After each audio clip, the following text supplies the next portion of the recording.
getaran. Jadi dia menangkap getaran dari setiap apa yang ada.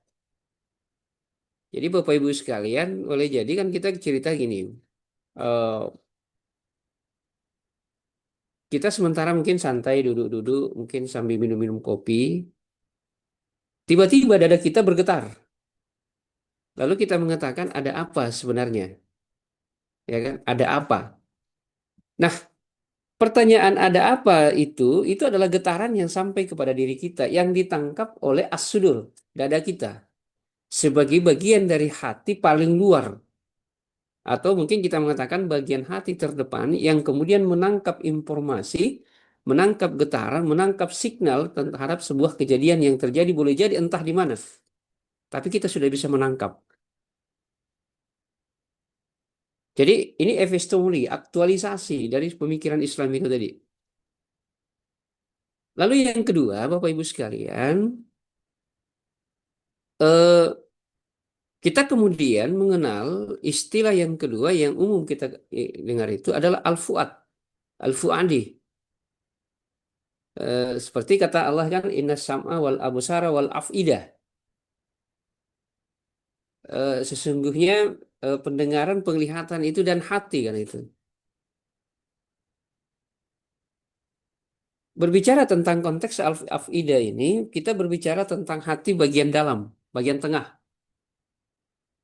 Kalau hati bagian luar tadi itu hanya menangkap signal, mengangkat tanda. Kita tidak bisa mengetahui secara normatif tanda yang datang kepada kita itu baik atau tanda yang datang kepada kita itu buruk. Kita tidak bisa menemukan itu.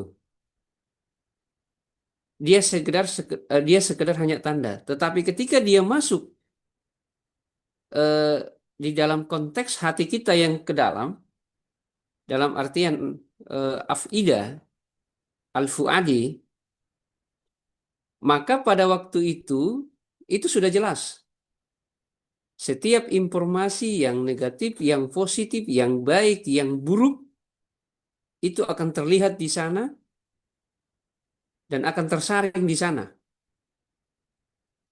Yang baik ditangkap, yang buruk ditangkap. Bahasanya di sinilah berlaku istilahnya Allah dalam Quran surah apa namanya itu Asy-Syam itu fa'alhamaha fujuraha wa taqwaha.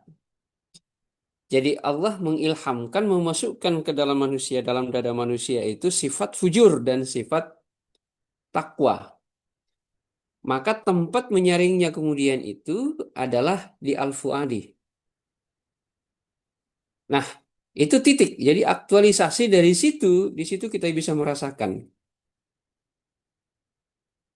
Lalu kemudian pada bagian terdalam, itulah yang kita sebut dengan Al-Qalb.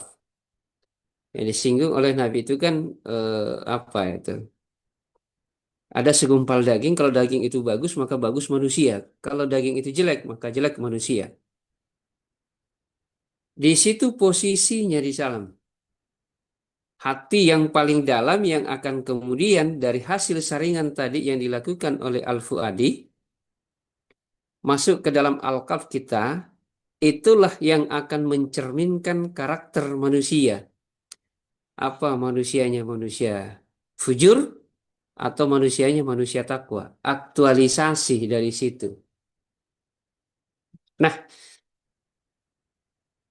dalam konteks tadi normatif ketika tadi saya mengatakan bahwa salat itu secara normatif adalah seperti yang kita lakukan dan itu kita mau aktualkan dalam kehidupan kita.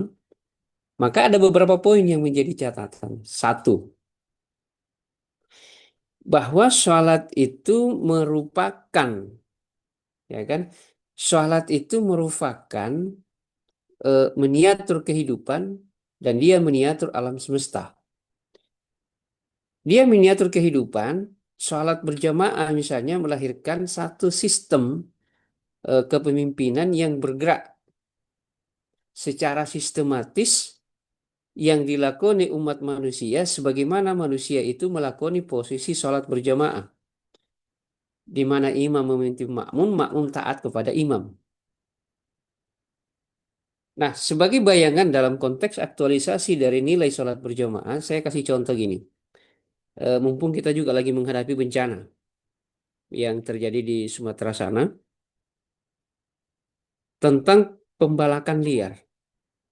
Bapak Ibu sekalian, eh, ya sebentar ya. Ini ada PJI.